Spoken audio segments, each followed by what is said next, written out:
God bless America, land that I love. Stand beside her and guide her through the night with the light from above. Today is Saturday, July 4th, 2026, and this is Read Through the Bible. And that song we played is a prayer to God that God would be the one to bless America. That's right. We desperately need God's blessing as a nation, or we will absolutely crumble. Yeah, we need Him to guide us and direct us in the way we go, because Proverbs chapter 14, verse 34 says, Righteousness exalts a nation, but sin is a reproach to any people. That's Proverbs 14:34. And we are a nation that has celebrated 250 years of great freedom.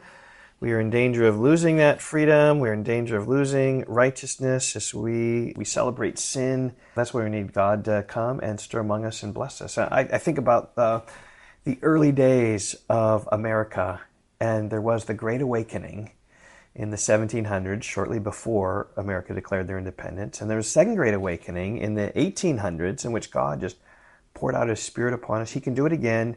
And He can stir in our hearts to seek the Lord, and that's what our heart's desire is. So pray to the Lord today. So celebrate the nation, go out and see your fireworks, but really pray that God would bless our country. I think it's appropriate for us to pray that. Mm-hmm. Okay, so today we're going to read half of Proverbs chapter 28. And these, again, are Proverbs of Solomon, which were gathered in the time of King Hezekiah.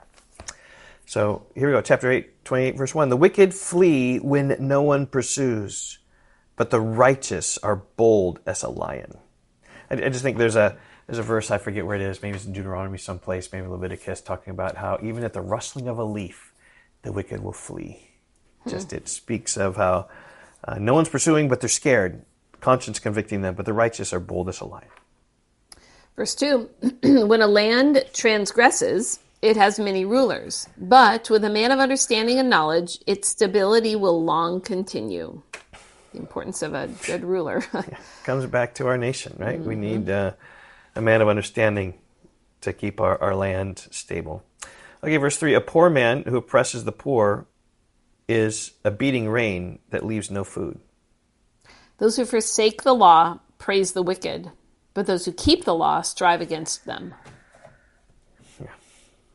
That's happening in our nation. People forsake the law and they praise the wicked. Verse 5, evil men do not understand justice, but those who seek the Lord understand it completely. Better is a poor man who walks in his integrity than a rich man who is crooked in his ways. The one who keeps the law is a son with understanding, but a companion of gluttons shames his father. Whoever multiplies his wealth by interest and profit gathers it for him who is generous to the poor. If one turns away his ear from hearing the law, even his prayer is an abomination. And just that concept, it comes in Psalm 66 as well, is that God doesn't even hear the prayer of the wicked. And here, if people are wicked, the prayer to God is abomination. Because how can you be wicked in your heart, doing evil things, and yet offering this prayer to God in a sanctimonious way? It doesn't work. Verse 10, whoever misleads the upright into an evil way will fall into his own pit, but the blameless will have a goodly inheritance. A rich man is wise in his own eyes, but a poor man who has understanding will find him out.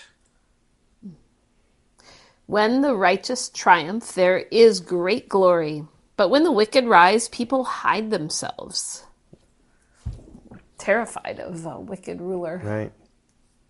Whoever conceals his transgressions will not prosper, but he who confesses and forsakes them will obtain mercy.